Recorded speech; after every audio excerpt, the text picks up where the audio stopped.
T20B bay vi sinh đất của anh Thăng.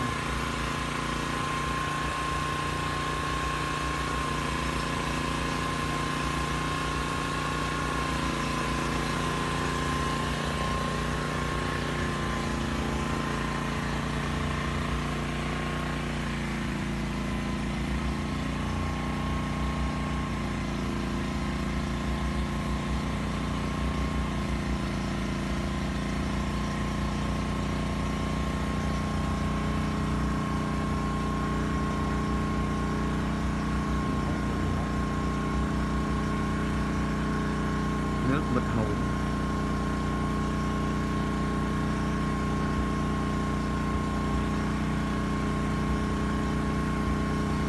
T20B phun vi sinh.